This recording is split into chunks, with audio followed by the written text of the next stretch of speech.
everyone, and welcome to the Tarot Tanvi, and I am Tanvi, and this is a spot in my terrace garden. This is actually a small hut. So before I get into your reading for today, I believe there are a lot of misconceptions and misbeliefs when it comes to tarot. So I'll talk about one specific question and a doubt that most people have is how would a general tarot reading like this, how is it working, because there are so many people watching, and then if it's valid for others, how is it valid for me, and how is it that so many people are just saying, believing that this is valid for all of them, and in a way that it is valid, and how does it really work, how is it possible that a similar message is valid for all people. I'd say that if we go back a few years, and I'm gonna take example of Guru Nanak Dev Ji, just because my family is Sikh, and so I know about this story, but I know that even Jesus Christ, even in the Bhagavad Gita, there's a similar message. But Guru Nanak Dev Ji spoke about oneness and about unity consciousness.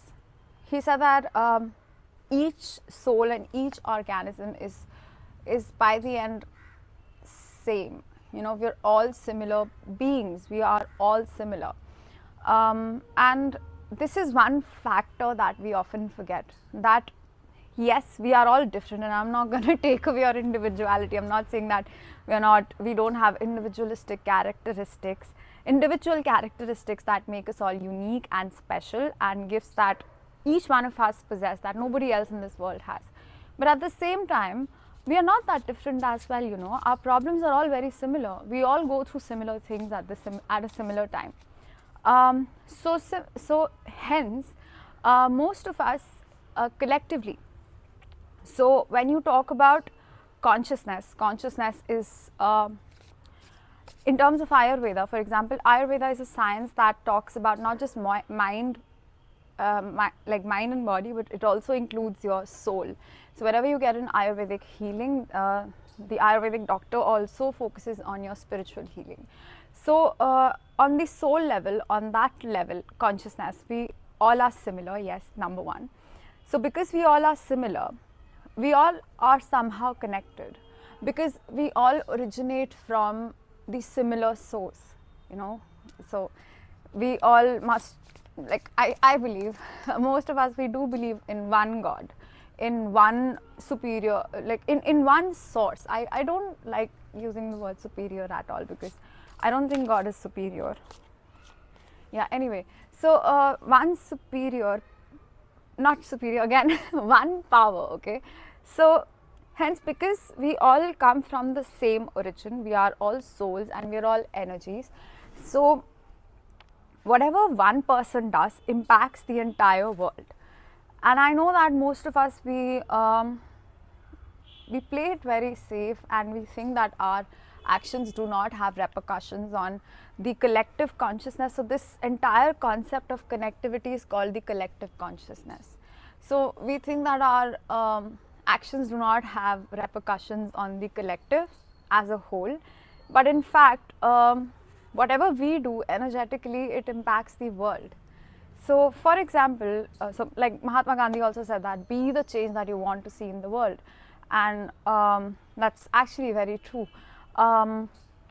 Now let me give you an example. At your home, if one person is upset, now even if other people are very different and have very individualistic characteristics, then as well, every other family member would rather feel that, okay, there's something in the air. That's what we say, you know, there's something in the air that doesn't feel right because this one person is upset.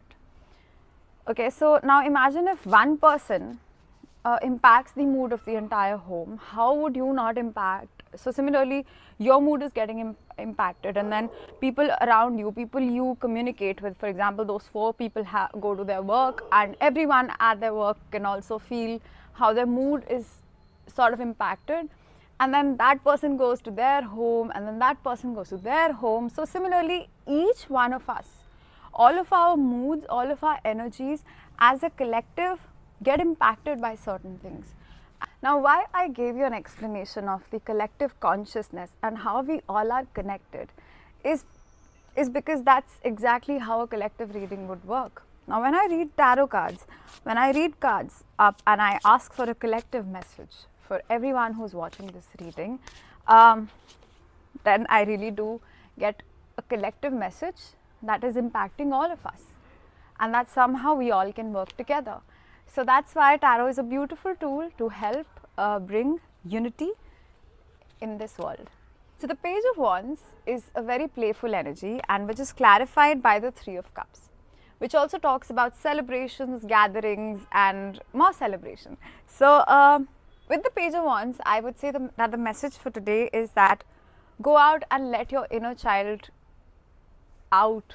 You know, we all think that as we grow up and as we mature, that killing your inner child and not being childish is a sign of maturity, but actually it's a sign of lack of self-worth and not wanting to enjoy your life as much. So not being childish is not a sign of maturity, not at all. And you know, even with children, we think that children who are mature beyond their age is a good thing, but actually it is not, because a child is supposed to be a child, and even we are supposed to be childlike when we just want to have fun, and that's important. So I would say, like, go out and do something that you like doing as a child. Go back to your childhood. What is that one thing that you really like doing and you're very passionate about? It could be singing, it could be dancing, it could be running, I don't know, playing a game at your neighborhood with I don't know, with kids in your neighborhood. And if you think that would be very embarrassing for you, I'd say just definitely do that. Definitely do this one thing that you used to love as a child, that just came up in your head and that you don't do anymore and that you think would embarrass you. We should all learn to embarrass ourselves once every single day, because this is such a beautiful way to feel happier in life. So yes, so this is all that I have for you today. I know it was a little different from, I don't know if, and I hope that it was easily understood. Yeah, so, and I will see you again next time. Bye bye.